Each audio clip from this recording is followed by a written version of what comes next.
I want you to introduce to another athlete, not a gold medalist, but she's a heck of a lacrosse player in basketball. This is my granddaughter going into 8th grade, Finnegan Biden. And I think she came because Clarissa was going to be here. Oh, it's so great to see you all. That is pretty impressive. That is pretty impressive. I want to tell you something. Watching you, Clarissa, reminded me, some of you have heard me say this before from afar. My dad had just one saying. I played sports, nothing like this child. Well, I played sports, and it was the essence of what I thought was the most important thing in my life when I was in high school and college. And my dad used to have only one thing to say when he'd come watch me play football or baseball. From the time I started playing in 4th grade, he said, "Joey, just get up. Get knocked down, get up. Just get up. Child, you know how to get up, man. You know how to get up." My dad used to say, the measure of a man or woman wasn't whether they got knocked down, but how quickly they got up. And guess what? Detroit's getting back up. Detroit's getting back up. And I tell you, in no small part, because where's John Conyers? Hey, Big John, how are you, Mr. Chairman?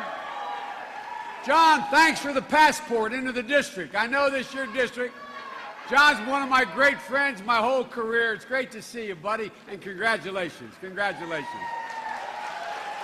I understand that Hanson Clark is here. Representative Clark, where are you? Hey, Hanson, how you doing, man? Now, the only thing I don't like about Hanson is he has all his hair and he's better looking than I am. But other than that, I like him a lot. And a guy who's been my friend for a long time, Sandra Levin, one of the great, great congressmen ever. Where is Sandra? You here? I know he's here somewhere. Well, it's great to see you all. Thank you all for being here. You know, for one congressman, any congressman, to come and hear a vice president speak, that's like you know, a bus driver going on a bus driving holiday. I mean, you know, it's like you've done that before.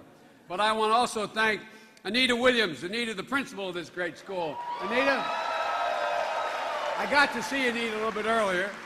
She started off, she said, "Welcome to the best high school in Detroit." And Coach Grace, where are you? Coach, how you doing, man? I tell you what, I understand 40 of your ball players are here somewhere. Hey, guys. I understand you got a big game coming up. Well, go get them, guys. I want to tell you, you guys owe me big. You know why you owe me big? If I wasn't here, you'd be out there smelling that grass on your stomach there, man. So, you know, I used to love anybody get me out of preseason football practice, man. Any of y'all ever play football, man? Anybody tells you they like preseason, they're nuts. They're crazy. Essential but tough. Great to see you, Coach. I wish you the best of luck this year. Well, look, folks, I'll try to get right to it. I'm impressed by the crowd here. Thank you all so much for coming out. And do you mind if I take my coat off here?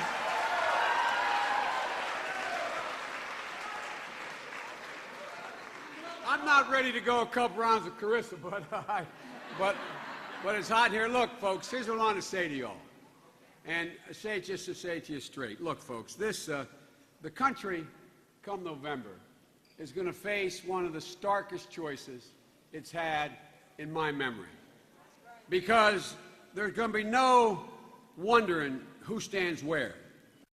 No wondering what direction this country is going to go depending on who gets elected or who gets elected. And when now the Governor Romney, who, by the way, is a decent man, a good family man. No. I disagree with him. I'm almost everything politically, but he's a decent man. When he's selected as his running mate, those stark differences even became more stark. Congressman Ryan, who is again a good man, a good family man, he has given definition to Governor Romney's vague commitments, John, up to now. Now we know Congressman Ryan and the member of the Republican Congressional Caucus, the Republicans in the Congress, they, as one person said, they have already passed in the Republican House what Governor Romney is promising to pass for the whole nation. So I say to my friends in Congress, this is a little bit like two incumbents running against one another. In a sense, there's no mystery here. You know exactly, and they're straightforward about it. Coach, to use an old football metaphor, they're not hiding the ball. They're not hiding the ball. They're telling us exactly what they're going to do, and they've done it. They've done it in the House.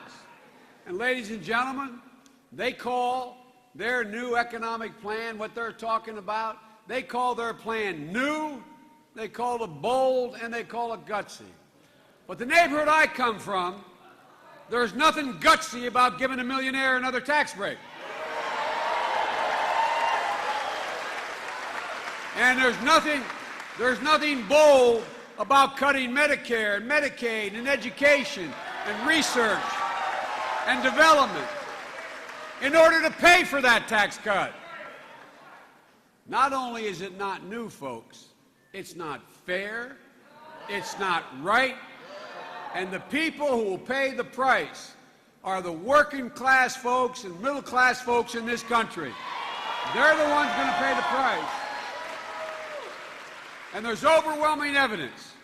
There's overwhelming evidence. This policy will not grow the economy again. It will not grow it. It didn't before.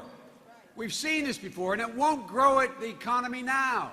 Folks, we've seen this movie before. We've seen it. We know how it ends. It ends with the Great Recession of 2008, throwing millions of people out of work. It was a catastrophe for the middle class and the working class. Folks, we cannot go back to those days. We have to move forward. And ladies and gentlemen, the President and I have a very different way forward than our Republican friends. You know, we know the history of this country. And from our own experience, we know you don't grow the economy of this great nation from millionaires down. You grow it from the middle out. That's how you grow it. Because by the way, folks, when the middle class is growing, the poor have a way up, and the very wealthy do very, very well. Everybody benefits. Folks, what this is all about, when you cut it down to its core, it's about Americans having an opportunity to have a decent standard of living, a decent job, be able to own their home and not rent it, a place where hard work is rewarded and taking responsibility is expected. Look, folks, my dad had an expression that I heard my whole life, ever from the time we had to move from Scranton, Pennsylvania, we had to find a better job to take care of his family. That's how I got to Wilmington, Delaware. And here's what he'd say, no joke. He'd say, Joey, a job is about a lot more than a paycheck. It's about your dignity. It's about respect. It really is. It's about your sense of yourself, your place in the community. It's about being able to turn to your child and say, honey, it's going to be okay. I mean, that's all. Just, it's going to be okay. And believe in it. Believe in it. Too many people, where I come from, here in Detroit, around the country, too many people are not confident about being able to turn to their kids and say, honey, it's going to be okay. Because they've been battered. They've been banged. Americans, through no fault of their own, they've been stripped of their dignity. And millions more who have jobs, have had to live for the past 5, 6, 7 years with stagnant wages. No increases, making it increasingly difficult to care for their families.